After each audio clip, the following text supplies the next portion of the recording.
네, 어제 임명 동의안이 가결되면서 이완구 총리가 오늘 첫 출근을 했습니다. 기자들과 만나서 거의 답변이 없었는데요. 임명장을 받고 국무회의에도 참석하고 총리로서 업무도 시작할 텐데요. 인준 과정에서 입은 상처가 적지 않아서 책임 총리 역할을 제대로 해낼 수 있을지가 관건입니다. 오늘은 설 연휴를 하루 앞두고 김성태 새누리당 의원으로부터 여당 내부 분위기와 설 이후 전국 전망을 들어보도록 하겠습니다. 어서 오십시오, 의원님. 예, 안녕하세요. 예. 네, 어제 표결에 참여하셨을 텐데 어제 그렇습니다. 정말 이완구 총리 후보자 아슬아슬하게 통과하지 않았습니까? 그렇습니다. 네, 이 사자성어로 진짜 우여곡절, 천신만고, 그렇습니다. 기사회생, 네, 그리고 마지막에 이제 전화위복 뭐 예. 이런 정도로 앞으로 발전되었으면 하는 그런 바람이죠. 예, 정말 다들 우리 의원들도 속이 새카맣게 탔었습니다. 예, 그렇습니다. 아마 역대 총리 인준하면서 이렇게 집권당 의원들이 애를 태운 거는 그렇게 흔치 않은 일이죠. 네. 어제 찬성표가 148표였는데 이게 역대 총리 중에서 인준된 총리 중에서 최소 득표입니다. 그만큼 이제 긴장을 많이 하셨겠죠. 그렇습니다. 뭐 저희 새누리당도 건강한 정당이라는 걸 또 국민 앞에 보여줬고 또 야당 입장에서도 네. 많은 또 본인들도 고민들이 있었지만은 그래도 본회의 표결 참여함으로써 네. 대의 민주주의를 그래도 잘 유지시켜 준 부분에 대해서 저희 새누리당으로서는 고맙죠. 고맙고 또 이완구 총리께서도 이제 정말 이 천신만고 끝에 만들어진 총리인 만큼 예. 앞으로 이제 상고 속에서 이제 옥동자 나왔다는 그런 평가를 몇 달 이후에는 예. 받을 수 있도록 각고의 노력을 해야 될 걸로 보입니다. 그렇군요. 지금 속이 새까맣게 탔다고 표현하셨는데 요즘 젊은 세대는 그걸 심장이 쫄깃하다 이렇게 표현합니다. 그렇게 이야기하죠. 예. 당사자는 오죽했겠습니까? 그렇습니다. 자, 이렇게 이탈표가 있긴 했지만 어제 모습을 보니까 국민들이 볼 때는 그래도 국회가 모처럼 정상적으로 표결 절차를 해서 의사결정하는 모습은 예. 아주 좋았다 이런 평가가 많습니다. 그렇습니다. 2012년 이제 5월 국회 선진화법이 통과되고 예. 사실상 어떻게 보면 작년 재작년 같은 경우는 제대로 법안 처리를 하지 못해가지고 엄청난 비판도 있고 선진화법 이거 왜 만들었냐 이런 뭐 상당히 한탄도 했지만은 그래도 이제 국회가 점차 성숙해지고 예. 지난 3년 동안 폭력 국회를 이제 없앰으로써 이런 우리 국민들에게 총리 한 사람 뽑는 것도 많은 우여곡절이 있었지만은 그래도 국회가 슬기롭고 지혜로운 모습으로 국민들 앞에 이 새로운 총리를 만들어내는 모습 이 자체가 뭐 좀 그래도 희망을 이야기할 수 있는 거 아니겠나 이렇게 생각합니다. 그렇습니다. 오늘 아침 뭐 한 신문을 보니까 여야 모두 절반의 승리를 거뒀다 이렇게 얘기를 하는데 그렇습니다. 어차피 뭐 정치권에서 100% 승리는 없지 않습니까? 그렇습니다. 이제 이번 이완구 총리 인준을 계기로 이제 박근혜 대통령께서도 제가 조금 전에 언급했습니다마는 2012년 국회 선진화법은 정치 지형을 확 바꿨어요. 네. 그러니까 아무리 뭐 일당 독주 시대가 이제 안 되는 거죠. 아무리 의석이 많다 하더라도. 그러니까 대타협의 정신이 살아서 이제 숨쉬는 그런 여의도 정치. 그러니까 이제 대통령께서도 이완구 총리가 이 어렵게 인준되는 모습 보셨으니까 앞으로 국정 운영도 일방 통행식 국정 운영은 안 되는 것이고 또 이런 여의도 정치가 이렇게 좀 더 이제 국회 선진화법과 함께 새로운 발전의 계기로 이렇게 가기 때문에 뭐 우리 당하고의 관계도 전에는 뭐 관리형 대표 체제로 이렇게 사실상 청와대 입장을 우리 당이 뒷받침해주는 그런 모습이었다면은 이제는 수평적인 당청적 관계로 우리의 국민의 목소리를 우리 집권당이 좀 여과 없이 잘 대변할 수 있도록 좀 소통의 폭을 폭넓게 이제 좀 다변화 시켜줘야 되는 거죠. 맞습니다. 네, 국회 선진화법이 들어서면서 정치 지형이 바뀌었다 얘기를 하셨는데 스포츠 경기로 따지면 이제 룰이 바뀐 거죠. 그렇습니다. 백태클을 하면 이제 퇴장입니다. 예, 그렇습니다. 그렇게 된 건데, 근데 이게 이번에 이완구 총리가 너무 상처를 입다 보니까 제대로 책임 총리를 할 수 있을 것인가? 그러려면 박근혜 대통령이 총리한테 좀 힘을 많이 실어줘야 한다 이런 얘기도 있거든요. 그건 어떻게 보십니까? 그렇습니다. 이제 박근혜 대통령 입장에서도 이번에 참 작년에 청와대 문건 유출 파동 그리고 청와대 민정수석이나 비서관들의 일탈, 예. 뭐 이런 모습 모든 부분들이 사실 국민들이 권력을 걱정할 정도로 됐지 않습니까? 예. 그 연초 신년 기자회견에서 사실상 대통령 부득의 소치로 이렇게 청와대 인적 쇄신 뭐 조직 개편하고 네. 또 시스템 보완하겠다. 막 이렇게 나갔으면 참 좋았는데 네. 그 순서도 예. 이제 오늘 뭐 청와대 소폭 인사가 있을 것 같은데 사실상 청와대 비서실장부터 먼저 이루어졌다 그러면은 네. 이 위안구 총리 인준 부분도 이렇게 좀 허둥대지는 않았겠죠. 너무 아. 갑작스러운 일이라 예. 사실상 총리 후보자 본인도 안정감이 없었어요. 네. 그러다 보니까 그 사실상 뭐 본인이 회복할 수 없는 그런 엄청난 언론관에 대한 그런 실수가 있었지 않습니까? 네. 이번 청문회를 국민들이 지켜봤지만은 그런 언론관 외에는 크게 또 뭐 이 총리 부적격 사유로 이렇게 비춰질 만한 그런 거리는 없었거든요. 그러니까 뭐든지 좀 상식적선으로 안정스럽게 뭐든지 일이 진행돼 나가면은 뭐 참 예. 일이 잘 풀릴 것 같다 그런 생각이 들죠. 그럼 의원님 생각은 총리 후보를 지명하기 전에 예. 청와대 비서실장 먼저 교체를 했었어야 한다 이런 생각 갖고 계시죠? 저는 일에 앞뒤는 그게 맞다고 보는 겁니다. 아, 예, 그래서 그럴 때다 그러면은 또 청와대 비서실장이나 이 청와대 조직이 시스템적으로 정비되고 난 이후에 이완구 총리 이렇게 대통령께서 뜻을 가지고 계셨다면은 네. 충분하게 뭐 3월달에 특히 국회가 없는 이 기간 동안에 네. 총리 인준 절차를 가져갔다 그러면은 사실상 2월 국회가 이 좀 민생 법안 처리나 또 일을 좀 많이 해야 되는데 예, 예. 제대로 하지 못했잖아요. 총리 인준 처리 청문회 때문에 네네. 막 그런 측면에서 좀 아쉬움이 있었다는 거죠. 그렇군요. 예. 지금 이제 비서실장이 오늘 교체가 될지 아니면 설 연휴 이후로 넘어갈지 예. 또 일각에서는 대안이 별로 없다. 김기춘 실장으로 좀 더 가야 된다 이런 얘기까지도 오늘 아침 신문에 나왔습니다. 아이고 우리 예. 명인카님 뭐 김기춘 비서실장을 통해서 또 대안이 없기 때문에 좀 더 가야 된다. 예. 이건 좀 별로 많은 예, 앞으로 제가 뭐 따로 전화를 받거나 그런 건 없습니다.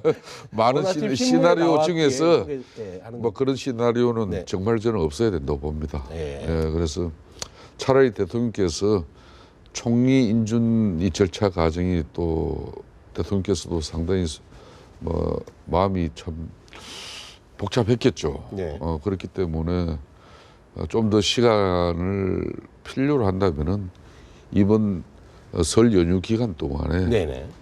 대통령께서 좀 장고를 하시고 예.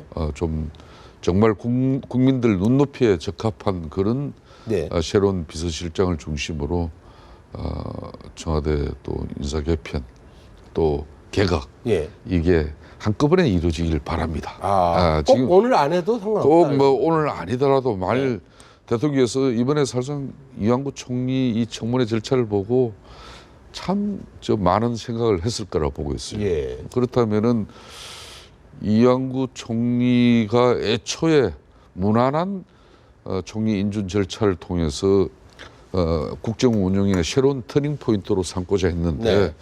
약간은 거기에 차질을 빚어졌어요. 그렇다 그러면은 비서실장 인준이라든지 꼭 개각을 소폭을 해야 된다는 이유도 없거든요. 네네. 지금 박근혜 대통령 임기 이제 3년차 2월 25일이면 접어들지 않습니까? 그렇습니다. 이미 장수 장관들이 많아요. 그러니까 이 2년을 채운 장관들이 많아요. 네네. 그렇다면은 저는 좀 이 내각도 개각의 폭을 좀 뭐 지금 해양수산부 장관이나 예. 뭐 통일부 일간의 몇 개보다는 좀 폭넓게 해서 전면적인 좀 국정 운영의 새로운 터닝 포인트를 예. 이 개각과 함께 또 신기일전하는 그런 계기로 가져가길 바랍니다. 아, 그렇군요. 그렇기 때문에 그렇다면은 굳이 급하게 뭐 오늘 할 필요는 없다는 거죠. 그러니까 임팩트가 별로 없는 분위기 쇄신의 효과가 별로 없는 부분 개각을 서둘러 하는 것보다는 예. 설 연휴 이후에 좀 더 큰 틀에서 집권 3년 차를 맞아서 큰 틀의 개각과 인적 개편을 그림을 그려서 가야 한다. 이런 말씀이에요. 그렇습니다. 더 너무 이상 완전 그래서 신해서. 국정 운영에 있어 가지고 자꾸 사람 가지고 이야기 그만 나와야 돼요. 예. 이 사람 가지고 이야기 나오면은 일이 안 돼요. 그 당사자도 일이 안 될 뿐더러 예.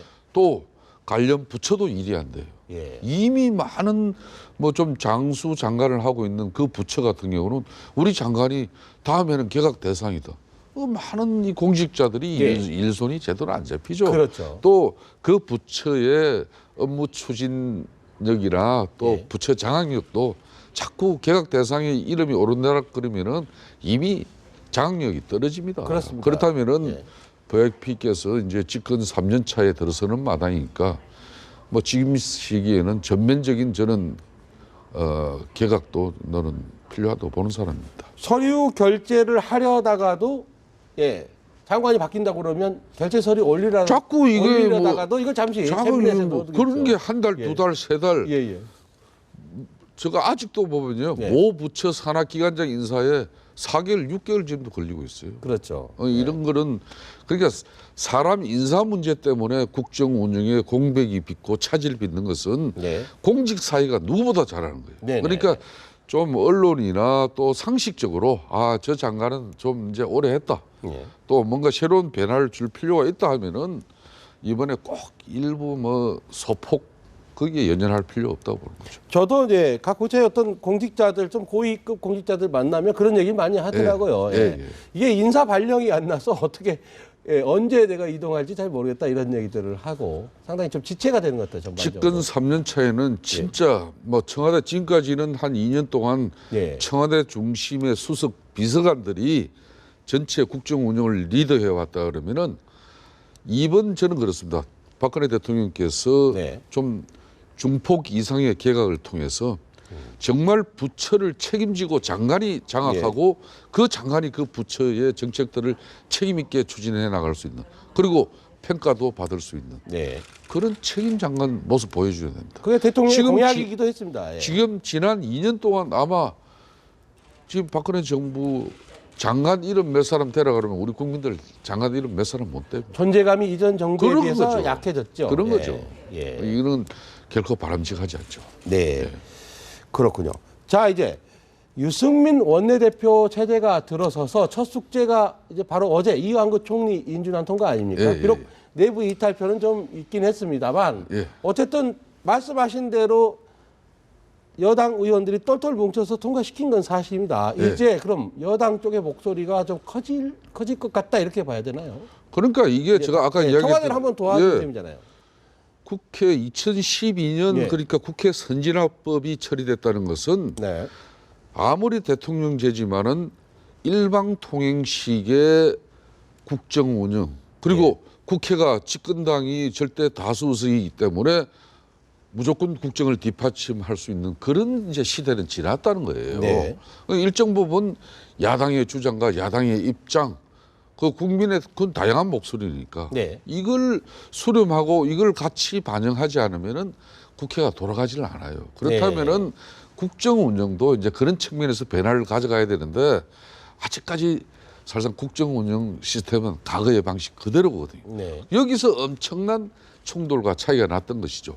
그래서 이번 이완구 총리 이제 인준을 유승민 원내 수석이 이제 네.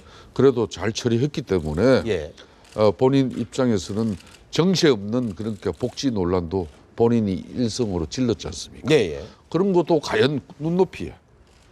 그러면 지금 계속 이제 무상복지, 네. 무상복지에서 비롯돼서 우리 새누리당도 박근혜 대통령 공약으로 기초연금이라든지 이런 복지가 엄청나게 확충됐습니다.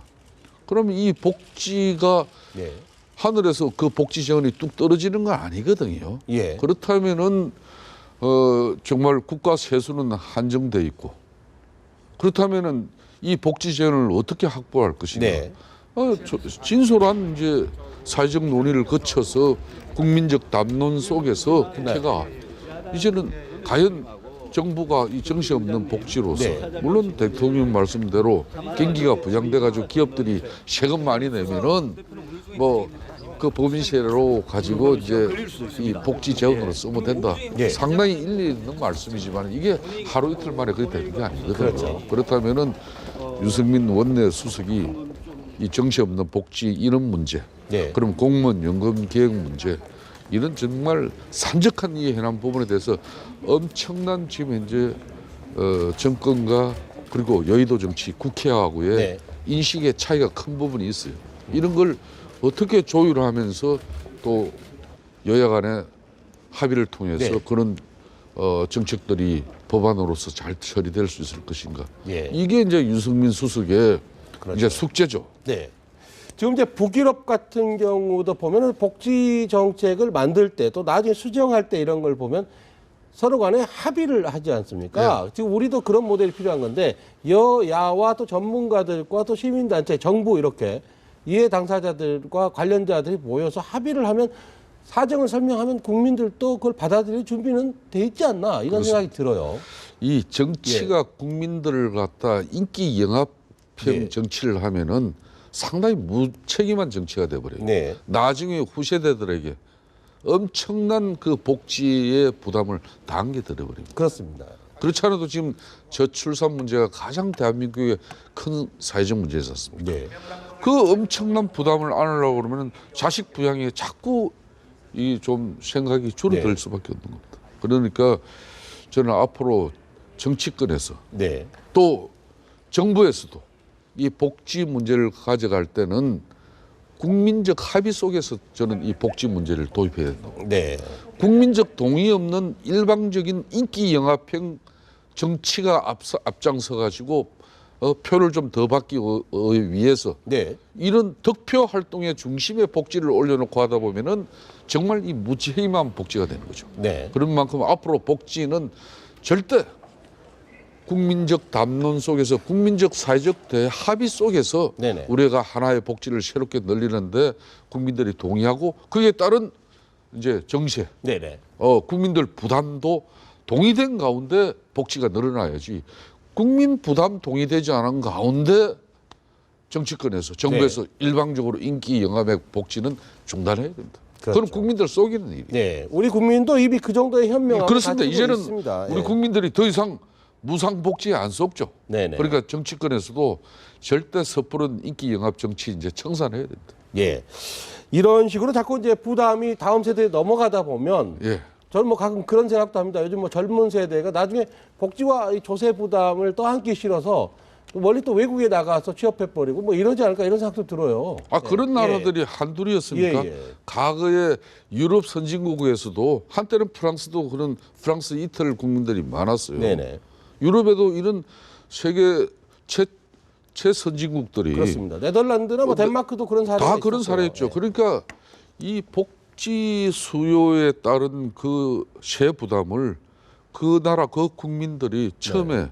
그 부담에 억압되면은 그 압박감에 예, 예. 그 국가도 떠나버리는 상태가 옵니다. 그렇기 네네. 때문에 저는 지금 우리가 국민연금 문제로도 지금 이미 다음 세대들에게 엄청난 지금 부담이 증가되어 있죠. 네. 그런데 이 복지 문제도 지금 현재만 국민들한테 이렇게 부담을 덜 주는 방향으로 결국은 나라 빚으로 그걸 충당해야 될 거거든요. 네. 올해도 작년에도 세수가 한 뭐 10조 넘게 13조 가까이 덜 들어왔지 않습니까? 예. 그럼 그만큼 나라 빚이 그걸 떼운 거죠. 그걸. 메꾸는 네. 거예요. 예. 그렇다면은 이제는 이 국가 재정 특히 운영에 있어서는 국민들한테 항상 진실한 고백. 네. 절대 정권이 이제 살림살이 살면서 한 가정도 그런 거예요. 네. 가정의 주부가 그 신랑이 벌어오는 바깥으로는 벌어오는 소득 수입에 걸맞는 한마디로 생활을 해줘야 네. 그 가정도 가정 경제가 파탄이 나지 않는 거지. 그걸 바깥 수입원은 뻔한데 네. 가소비하고 예. 명품 사치하고 사고. 명품 치장하고 예. 그러면 그 가정 거들납니다. 결국은 이혼해요. 그 자식들 불행하게 됩니다. 예. 그러니까 국가 운영에 있어서도 지금은 저도 정치인의 한 사람입니다만은 네. 절대 섣부른 복지 그리고 이제 이 복지 재원 네. 확보하는데 국민들한테 이제 진솔해져야 됩니다. 알겠습니다. 이걸 우리 유승민 원내대표가 네. 앞으로 야당하고 잘 협의해 가지고 이제 이걸 뭐 그렇다고 정부 책임만 돌릴 수가 없는 거니까 네. 국회가 국민적 합의를 이끌어내야 됩니다. 알겠습니다. 끝으로 짧게 질문 하나 드리겠습니다. 새정치민주연합의 문재인 대표 이제 출범한 지 딱 일주일 됐는데 예. 어제 이제 표결에도 참여하지 않았습니까? 예, 그렇습니다. 전반적으로 어떻게 평가하십니까? 그렇습니다. 짧게 좀 이제 말씀해 주십시오. 문재인 이제 대표 입장에서도 지난번 대선에서의 실패의 그런 네. 뼈아픈 그런 어떤 경험이 있습니다. 그렇다면은 본인도 여기는 뭐 흔히 말하는 친노의 사상과 이념, 철학 다 필요 없죠. 네. 먹고 살기 좋은 대한민국 그리고 국민들이 편안한 정치 예. 이거 만드는데 본인의 당 대표의 역량을 앞으로 뭐 총결집하면은 네. 우리 국민들이 좋은 평가한다는 걸 그걸 문재인 이제 당 대표가 조금씩 인식하고 있어요. 네. 그런 변화를 지금 저는 추진하고 있다는 겁니다. 네. 그러니까 만일 이번에 어제 총리 인준 처리의 보이콧 방식을 네. 새정치가 선택했다 해보십시오. 이거 옛날하고 하나도 변한 게 없는 거죠. 네네.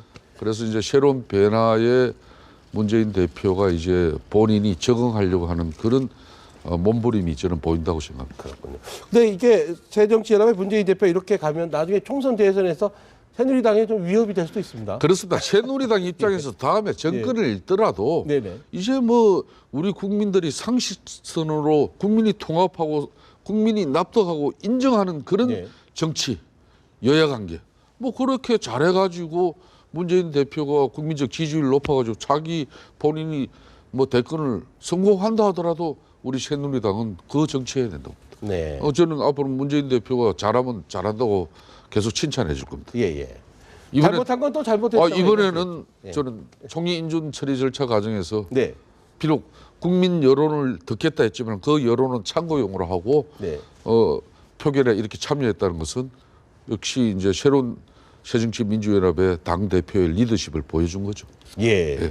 예. 지금까지 새누리당의 김성태 의원과 얘기 나눠봤습니다. 고맙습니다. 예, 고맙습니다. 예.